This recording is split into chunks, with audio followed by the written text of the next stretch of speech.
पिछले 20 सालों से ये कमरा और ये बेड ही मेरी ज़िंदगी है। मैं इस दुनिया में आई बिल्कुल एक नॉर्मल बच्चे की तरह, पर पौने 2 साल की उम्र में मुझे पहली बार फ्रैक्चर हुआ। उसके कुछ समय बाद मेरी मॉम को पता चला कि मुझे एक बहुत ही रेयर जेनेटिक डिसऑर्डर है, जिसमें हड्डियाँ अपने आप टूटती हैं और मेरे केस में तो ये ग्रेविटी से भी टूटती थी और आज भी टूटती है। पौने 2 साल की एज में मुझे पहली बार फ्रैक्चर हुआ और उसके 8-9 महीने के अंदर 2-3 बार फ्रैक्चर्स हुए। उसके बाद फिर मेरी बोन्स ने कर्व होना शुरू हुआ, जिसके 1 साल बाद लगभग मेरी मॉम को डॉक्टर्स ने डायग्नोज किया कि मुझे ऑस्टियोजेनेसिस इम्परफेक्टा है with multiple fractures and curvature. 4 साल की एज तक पहुँचते पहुँचते मैं लगभग बेड पे आ गई थी। उसके बाद 4 साल की एज से बेड पे आने के बाद फिर मेरी पढ़ाई बेड पे ही कंप्लीट मेरी मॉम ने की। मेरी मॉम ने कभी मेरे ऊपर गिव अप नहीं किया। इसको पहली बार फ्रैक्चर हो गया और मैं हॉस्पिटल में लेकर गई। वहाँ उसको प्लास्टर लगाया गया तो डॉक्टर ने बताया हमको कि इस बच्ची को ये बीमारी है जो ऑस्टियोजेनेसिस इम्परफेक्टा है और इसमें इसके सभी बोन्स बहुत ही कमज़ोर हैं। थोड़ा सा भी चोट लगने से या कभी कभी मूवमेंट से ही वो टूट जाएगी। स्वयं ही मूवमेंट करती थी आस्था तो टूट जाता था या क्रैक हो जाता था। हाथ मूवमेंट किया या जैसे मैंने छोटी सी है उसको मैंने ढक दिया रजाई से तो पैर अगर मोड़ा फैलाया तो वहाँ क्रैक हो जाता था। लेकिन इससे पहले आस्था जब छोटी थी और साल भर के पहले ही तो बिल्कुल नॉर्मल बच्चों जैसी नहीं थी। लगती तो नॉर्मल ही थी, लेकिन जैसे बच्चे और होते हैं हाथ पैर मारते हैं बिस्तर में सो के, पैर चलाते हैं हाथ चलाते हैं, ये नहीं चलाती थी। हमको ऐसा कुछ भी नहीं लगा कि कुछ अननेचुरल है।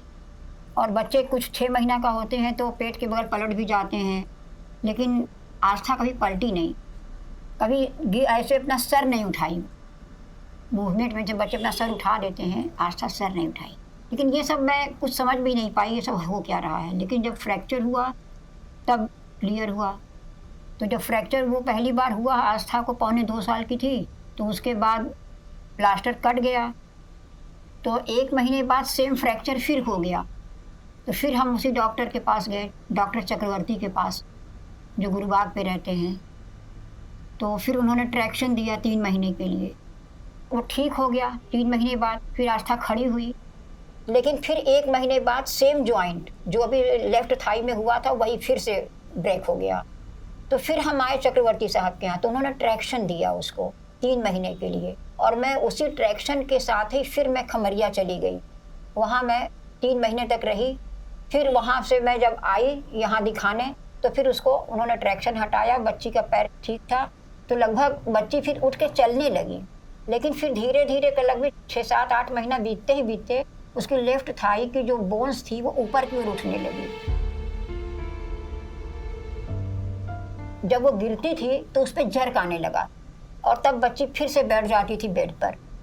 फिर उसको 15 दिन वैसे ही पड़े रहना था, फिर वहाँ आराम मिलता था तो फिर धीरे से चलने लगती थी। लेकिन फिर मैं डॉक्टर के पास ले गई, उसको दिखाई, बिल्कुल भी इन लोगों ने साथ मेरा नहीं दिया। बल्कि जब बच्ची मैंने इंटर पास करा लिया एनी हाउ, तो मैं गई BHU में दिखाने के लिए डॉक्टर सर्राफ के पास। तो मैं जब वहाँ रखी तो हमने कहा कि देखिए बच्ची को आगे हम क्या करें कि ये और ठीक रहे। तब बच्ची गोद से उठ के जाती थी, चलती नहीं थी। बैठा दिया गया, बच्ची बैठी थी। तो उन्होंने कहा आप क्या चाहती हैं इस बच्ची से, ये बताइए। वो डॉक्टर्स हमसे पूछे कि आपने इंटर पढ़ा लिया, इतना कर लिया, ऐसे बच्चे जीते कहाँ हैं? आप सौभाग्यशाली हैं कि आपकी बच्ची जिंदा है। ऐसे बच्चे तो सेकेंडरी ग्रोथ भी नहीं क्रॉस कर पाते हैं और मर जाते हैं। और बार बार मेरे सामने मेरी बच्ची के मरने के दुहाई ये डॉक्टर्स देते ही रहते थे और मैं किस हृदय से सुनती थी, शायद मेरे पास शब्द नहीं है कहने के लिए। सभी कहते थे कि इसको पढ़ाओ मत, इससे कोई फ़ायदा नहीं है। लेकिन मेरी मॉम एक छोटे बच्चे का जो बेसिक एजुकेशन था वो हमको खुद ही देती थी। मेरा बचपन एक आम बच्चे से बहुत अलग था, क्योंकि इस बीमारी के साथ कभी आपका बचपन आम बच्चों जैसा हो ही नहीं सकता। मुझे याद है जब मैं 4-5 साल की थी, हम चल नहीं सकते थे, बेड पे लेटे रहते थे। जब मैं रोती थी कि मम्मी हमको बाहर जाना है, हमको बाहर देखना है, तो अपनी गोद में उठा के मुझे घंटों टहलाती थी। मैं अपनी मॉम के आइज़ के वो टीयर्स मैं अपनी लाइफ में कभी नहीं भूल सकती। मेरी फैमिली में मेरे डैड ने कभी भी मुझे एक्सेप्ट नहीं किया अपनी बेटी के रूप में। उन्होंने हमेशा मॉम से कहा कि नहीं, ये तुम इसे अपने ही पास रखो। तो मेरी मॉम ने एज अ सिंगल मदर मुझे रेज़ किया। 9 साल की एज में डैड ने कहा कि ठीक है, इसे ले आओ, हम इसका ऑपरेशन करवाएंगे। और मेरे फर्स्ट सर्जरी के लिए मैं 9 साल की एज में अपनी मॉम की स्कूल से बनारस आ गई, अपने घर, अपने डैड के घर। फिर उसके बाद सर्जरी हुई मेरी। उसके बाद मेरी कई मेजर सर्जरीज हुई। I went through a many major surgeries and फिर उसके बाद डैड ने मुझे मॉम के पास कभी वापस उनके स्कूल नहीं जाने दिया। हालांकि मैं बिल्कुल नहीं चाहती थी डैड के पास रहना, सच यही है। यहाँ मेरे डैड के पास रहते हुए 9 साल की एज के बाद से लगभग 3-4 साल शायद मैं हर दिन ये सोचती थी कि प्लीज़ गॉड, मुझे मेरी मॉम के पास जाना है। अनफॉर्चुनेटली मेरी मॉम के स्कूल में वहाँ भी के जो हेड थे वो नहीं चाहते थे कि मैं उस स्कूल में मेरी मॉम मुझे लेकर के कंटिन्यू करें, क्योंकि मेरी वजह से उनको लगता था कि वो अपने वर्क पे ध्यान नहीं देती हैं। मैं खमरिया चली गई, भदोही, जो भदोही ज़िले में है। मैं वहाँ प्रिंसिपल थी, मुझे वहाँ कमरा मिला हुआ था रहने के लिए। मैं उसी में अपनी बच्ची को लेकर रहती थी, क्योंकि बच्ची अब 4 साल की लगभग हो गई थी, मूवमेंट बिल्कुल नहीं था, ऑन बेड थी। एज ए प्रिंसिपल रहते हुए भी मैं अपने कमरे में आकर बच्ची को देखती थी, क्योंकि बच्ची बिल्कुल मूवमेंट नहीं कर सकती थी। उसका ध्यान रखना ही मेरी मजबूरी थी या मेरी आवश्यकता थी। मेरा जज्बा था कि मैं अपनी बच्ची का सेवा करूं। उसी कैंपस में मेरा कमरा था, तो अन्य लोगों को, जो वहाँ के मालिक थे, जो पूरा स्टाफ था, लगभग वहाँ 65 का स्टाफ था, वो लोग मेरे अगेंस्ट हो गए।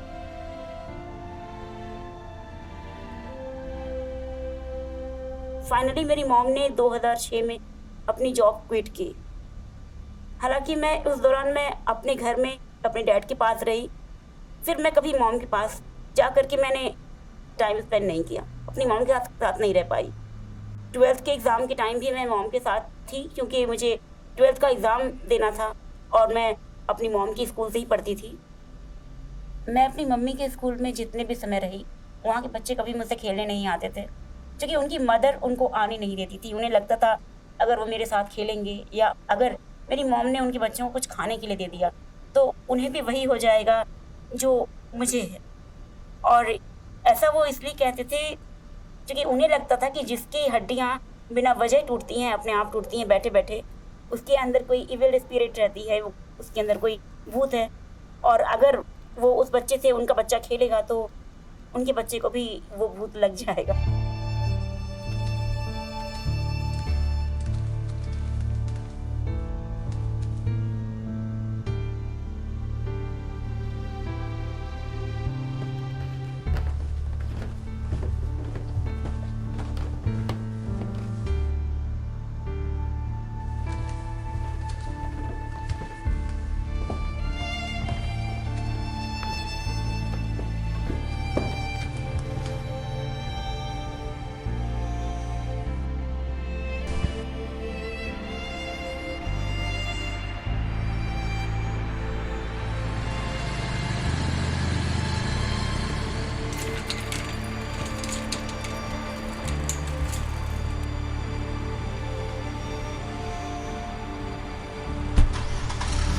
बहुत ही मुश्किल होता है हमें आस्था को लेकर हॉस्पिटल जाना। सबसे पहले तो मुझे गाड़ी बुलानी पड़ती है, हायर करनी पड़ती है, और फिर उसके बाद स्ट्रेचर पर लेटाकर 4 लोग, 2 लोग आगे 2 लोग पीछे, उठाकर स्ट्रेचर को सीढ़ी पर एनी हाउ उतरते हैं, जो बड़ा ही रिस्की होता है कि श्वेता सरक भी सकती है स्ट्रेचर पर से। लेकिन फिर भी मेरे पास तो कोई और विकल्प नहीं है, तो मैं उसी प्रोसेस से गुजर कर गाड़ी तक जाती हूँ जो रोड पे खड़ी रहती है। फिर वहाँ श्वेता को रख के गाड़ी में फिर हॉस्पिटल जाती हूँ। फिर जब मैं हॉस्पिटल पहुँचती हूँ तो वहाँ भी वही सेम प्रोसेस वहाँ के कंपाउंडर करते हैं, वहाँ के और जो 4th ग्रेड कर्मचारी होते हैं वो करते हैं।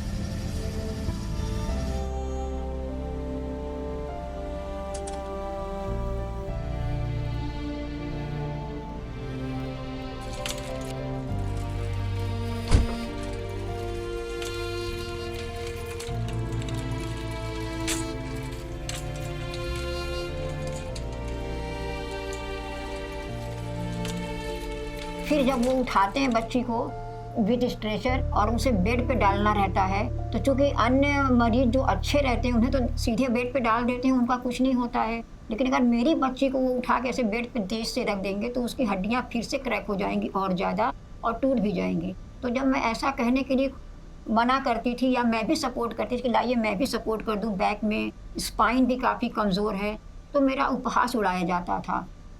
इस डिजीज़ का नाम ऑस्टियोजेनेसिस इम्परफेक्टा है। इसको दूसरा नाम ब्रिटल बोन डिजीज़ भी कहते हैं। इसका यूजुअली ये जेनेटिक डिसऑर्डर है। COL1A1 COL1A2 जीन म्यूटेशन की वजह से ये होता है। ऑटोसोमल रिसेसिव इनहेरिटेंस है। इस डिज़ीज़ के 19 टाइप होते हैं, जिसमें से सेकेंड टाइप जो होता है वो सबसे ज़्यादा डेंजरस माना जाता है। टाइप 1 यूजुअली आइज़ में ब्लू आइज़ भी दिखेगी, जिसको हम ब्लू स्क्लेरा भी कहते हैं। टाइप 2 इज़ मोर लीथल, ये जानलेवा होता है। इसमें मल्टी ऑर्गन फेलियर भी आगे जा कर के होता है। पेशेंट के इस डिज़ीज़ का यूजुअली ये देखा गया है कि पेशेंट की फ्रैक्चर्स बहुत कॉमन होते हैं। कोई भी बॉडी खड़े होने की वजह से भी फ्रैक्चर हो सकता है, हाथ हिलाने की वजह से भी फ्रैक्चर हो सकता है, कंघी करने का फ्रैक्चर हो जाता है, और लाइफ लॉन्ग ये डिजीज़ रहती है।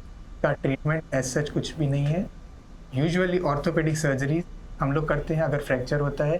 फिजिकल केयर दिया जाता है। इसमें लंग इन्फेक्शन बहुत कॉमन है, इसलिए लंग इन्फेक्शन को रोकने के लिए भी हम लोग ट्रीटमेंट इनको दिया जाता है। बीच में तो थोड़ा हम चल गए थे, गुजरात में थे 10-12 साल, तो बीच में काफ़ी मेरा संपर्क टूटा हुआ भी था। ऐसा हमारी दीदी इनके साथ दिन रात मेहनत की है, संघर्ष किए हैं, पूरा अपनी पढ़ाई लिखाई, पूरा अपनी लाइफ स्ट्रेसफुल थी वहाँ की। इन्होंने सब कुछ अपना ख़त्म कर दिया अपने बच्चे के लिए, और ये भी अपनी मम्मी को बहुत ध्यान देती हैं।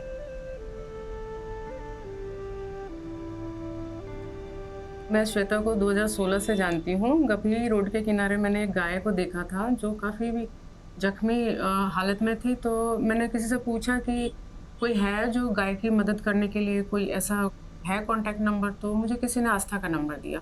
तो आस्था से मेरी बात तभी हुई, आस्था ने भेजा भी किसी को, और गाय की कंडीशन तो अच्छी नहीं थी, पर मुझे एक जरिया मिल गया कि कभी भी और भी कोई एनिमल हो रोड के किनारे तो मैं आस्था से कांटेक्ट करूं।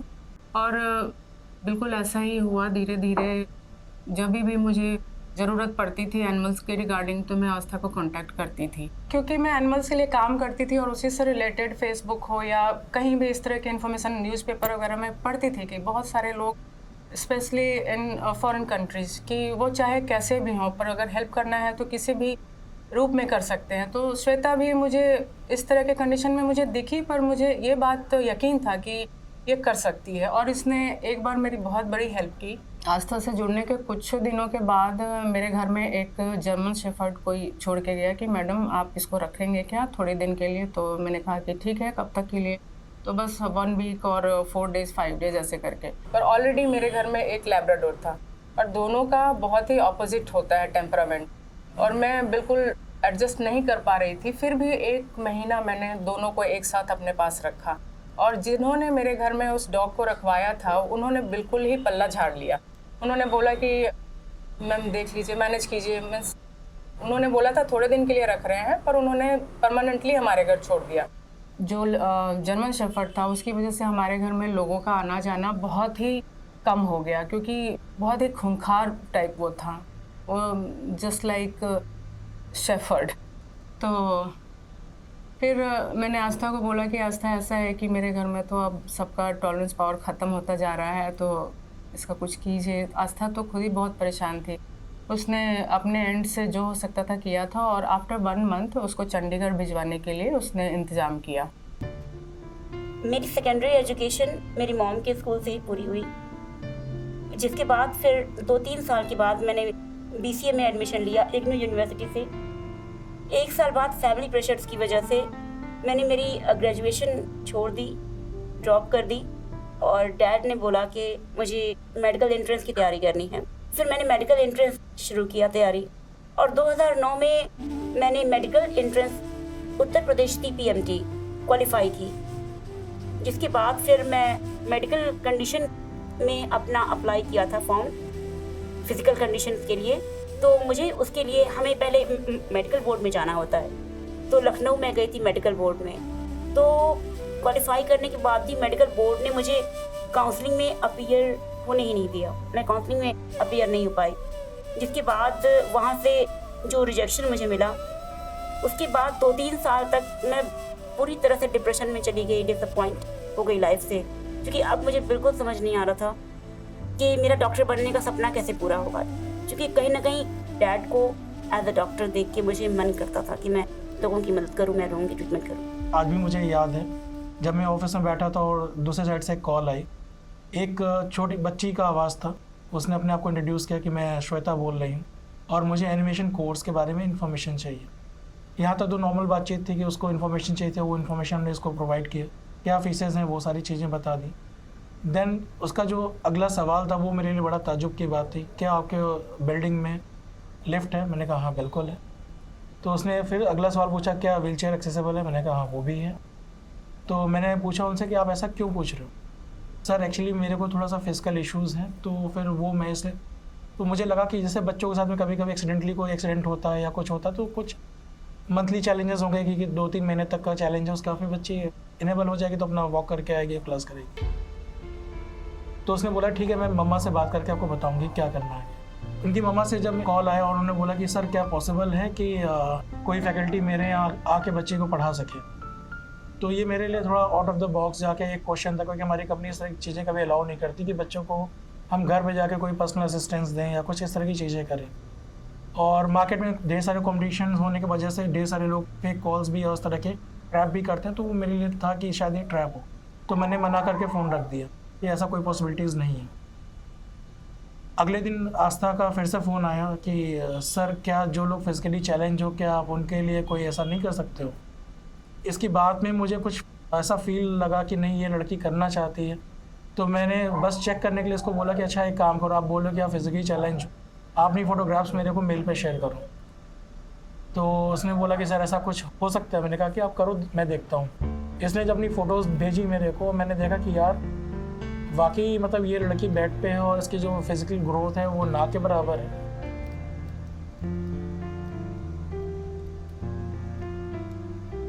मेरी इस बीमारी में मुझे जिन सप्लीमेंट्स की, दवाइयों की ज़रूरत है वो मुझे कभी मिल ही नहीं पाई, चाहे रीज़न फैमिली रही हो या फाइनेंशियल।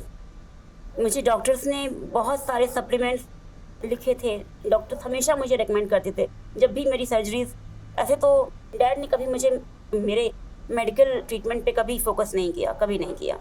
2-3 सालों में कभी कभी ले जाते थे सर्जरीज के लिए, तो डॉक्टर्स बहुत ज़्यादा रिकमेंड करते थे कि मुझे ये सप्लीमेंट्स दिए जाएं, लगातार दिए जाएं और डॉक्टर के ऑब्जर्वेशन में रखा जाए, पर फैमिली की ओर से कभी कोई इंटरेस्ट रहा नहीं।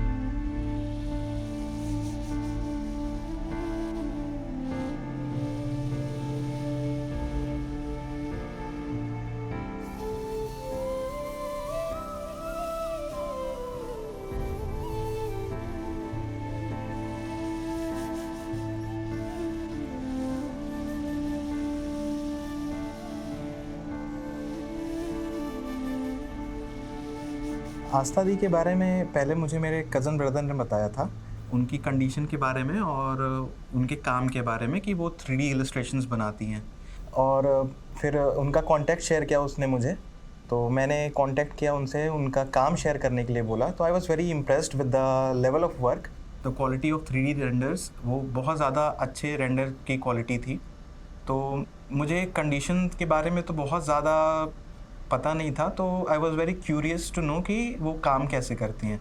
तो मैंने उनसे बात किया और मिलने के लिए बोला, तो शी अग्रीड। तो करीब आज से 2 साल पहले हम लोग मिले थे। तो आई वॉज़ वेरी एस्टोनिश्ड, मैं शॉक था कि एक जगह पे पड़े रह के, एक हाथ से काम करके और इतने ज़्यादा भारी रेंडर्स व्यू निकालना बहुत ज़्यादा मुश्किल बात थी, क्योंकि we have been through the process. तो it was like I was very amazed with that. तो वहाँ से वो जर्नी शुरू हुई मेरी। तो I was at that time a budding architect, मैंने भी अपना काम बस शुरू ही किया था। तो जो पहला प्रोजेक्ट आया मैंने उनको दिया, बैंक्वेट हॉल का प्रोजेक्ट था। तो उन्होंने उसका एक्सटीरियर व्यू और इंटीरियर 3D व्यू बनाया, क्लाइंट्स को भी बहुत पसंद आया और वो अभी साइट बन के तैयार भी हो गई है, बुकिंग्स भी अच्छी आती हैं उसमें। तो बस मैंने दिल को ये प्रॉमिस किया था कि अगर सारी चीज़ें अलाइन होती हैं, चीज़ें ठीक रहती हैं, तो maybe some time we could visit those places जो भी हम दोनों ने साथ में ही डिज़ाइन किया है। तो तब से ही ये जर्नी चली आ रही है। आई कैन से उस समय मेरा ग्रोइंग फेज था, तो वी हैव ग्रोन टुगेदर और कनेक्ट भी उनसे अच्छा स्टैब्लिश हुआ था, just because she is also a pet lover, I am also a pet lover, I have 2 pets at my home.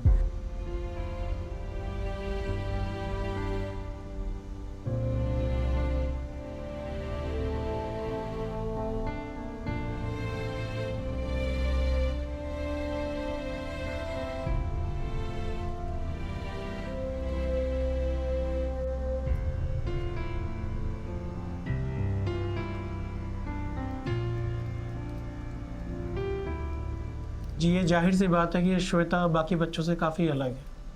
हम किसी तरीके से भी अगर एलिजिबल होते हैं तो हम बात करते हैं कि हम फिज़िकली साउंड है कि नहीं, हम मेंटली साउंड है कि नहीं। तो अगर हम फिज़िकल और मेंटल की बात करें, जो फिज़िक वाली बात है वो तो श्वेता के साथ में नहीं थी।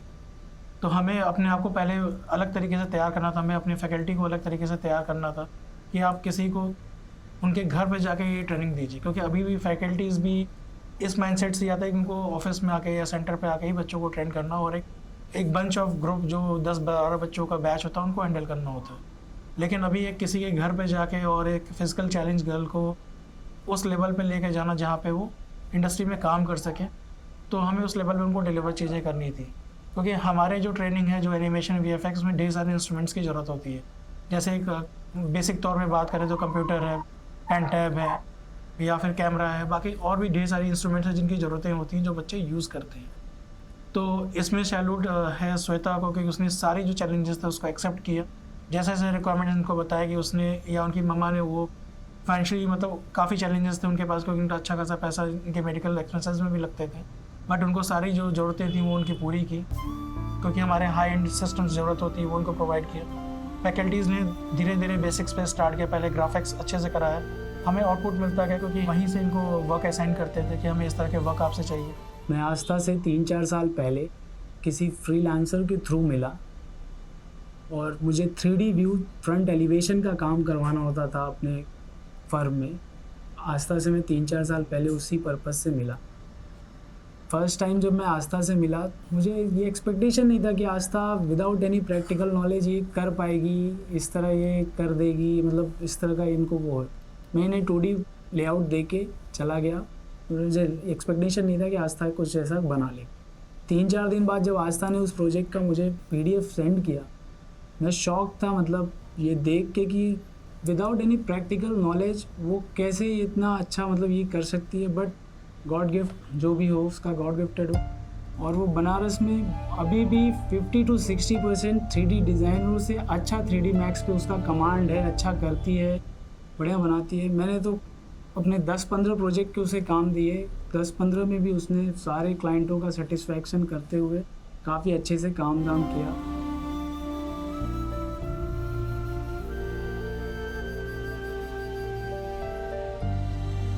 मैंने श्वेता को एज ए सिंगल मदर ही पालन पोषण दिया है। पूरा परिवार रहते हुए भी किसी ने मुझे सपोर्ट नहीं किया और आज भी मैं अकेले ही सपोर्ट कर रही हूँ अपनी बेटी को, हर तरह से सेवा भी कर रही हूँ और भी जितनी आवश्यकताएं हैं मैं स्वयं ही पूरी कर रही हूँ। सब ने कहा कि तुमने पैदा किया है तो तुम उसको देखो, और मैं देख रही हूँ क्योंकि मेरी बच्ची है, मुझे देखना है, मेरी बच्ची है, मेरी ज़िंदगी है, वो मैं उसे देखूँगी। लेकिन आज मेरी बच्ची ऑन बेड 20 साल से पड़ी हुई है इस कमरे में बंद। मैं कुछ भी नहीं समझ पाती हूँ मैं इसका क्या करूँ। ना ही मैं इसे खुले सूर्य में ला सकती हूँ जिसको कि इसका शरीर थोड़ा अच्छा रहे, सन लाइट पड़े इसके ऊपर या शुद्ध हवा मिले, ऐसा कोई परिवेश भी मैं नहीं दे पा रही हूँ। तो इसलिए मैं काफ़ी परेशान रहती हूँ कि मैं अभी तक तो मैं अपनी बच्ची की सेवा कर रही हूँ, लेकिन मैं आगे क्या करूँगी। मैं अपनी बच्ची के लिए बहुत चिंतित हूँ और मैं अपनी बच्ची के लिए कुछ ऐसा चाहती हूँ कि कुछ अच्छा हो मेरी बच्ची के लिए और कुछ अच्छा परिवेश भी मिले रहने के लिए और वो फाइनेंशियली भी कुछ सुदृढ़ हो ताकि कुछ अपने लिए वो कर सके। आज आस्था को मैं काफ़ी अच्छे से जानती हूँ। बहुत हेल्प तो नहीं कर पाती हूँ क्योंकि मैं भी पर्सनल लाइफ में काफ़ी बिज़ी हूँ, लेकिन ये है कि आस्था के लिए मैं वो हूँ, दीदी हूँ मैं उसकी। जब भी उसको वैसी ज़रूरत पड़ती है जहाँ उसे कहीं से भी हेल्प नज़र नहीं आता तो उसको मैं नज़र आती हूँ और वो मुझे हेल्प पूछती है कि दीदी ऐसा है वैसा है, और कोई भी ऐसी चीज़ हो जिसमें हेल्प कर सकते हैं तो मैं करती हूँ। क्योंकि इनकी माँ का जो एक हमारे से रिक्वायरमेंट था कि हमें फैकल्टी घर पे चाहिए, तो उन्होंने एक चीज़ ये भी बोली कि मैं चाहती हूँ कि जैसे हमारी बेटी है वो मैंने इसको किसी तरीके से 10-12 करा दिया, आगे वो क्या करेगी क्या नहीं करेगी, कब तक वो लाइफ जीवित रहेगी मुझे नहीं पता, लेकिन मैं चाहती हूँ कि वो स्किल्ड रहे ना, वो उसके अंदर वो फीलिंग रहे कि मैं कुछ कर सकती हूँ लाइफ में, कुछ अचीव कर सकती हूँ। ऐसे ब्लैंक पेज मेरा लाइफ ना रहे कि बस मैंने नॉर्मल एजुकेशन ली और इसी तरीके से अपनी ज़िंदगी मैंने ख़त्म कर ली। हम बेसिकली ट्रेनिंग के साथ साथ बच्चों की पर्सनालिटी ग्रूमिंग पे भी ध्यान देते हैं, क्योंकि उनके वो हाई एंड जो कंपनीज़ होती हैं, एमएनसीज़ होती हैं, उनके साथ उनको इंटरेक्ट करना होता है, उनसे काम लेना होता है, उनसे वो करना होता है। तो उसके लिए बीच बीच में एक्टिविटीज़ होती रहती हैं, चाहे वो चिल्ड्रंस डे के नाम पे हो या फिर टूर के हो। हाँ, बेसिकली जो फिजिकली कहीं जाना हो आना वो श्वेता नहीं कर सकती थी, बट इसने जितने भी और कॉम्पिटिशन्स होते हैं जो हमारे नेशनल लेवल कॉम्पिटिशन सब में इसने पार्टिसिपेट किया और कुछ एक में इसने अवार्ड्स भी विन किए।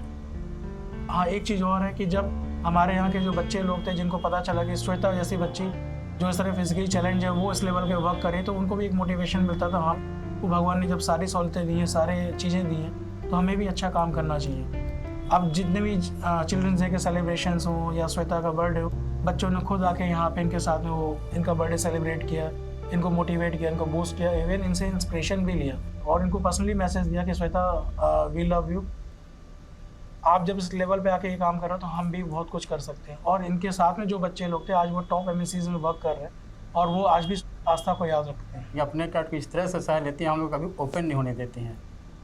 बहुत इनके अंदर धैर्य है, बहुत शक्ति है, कभी कभी इनसे हम लोग को ऊर्जा मिलता है।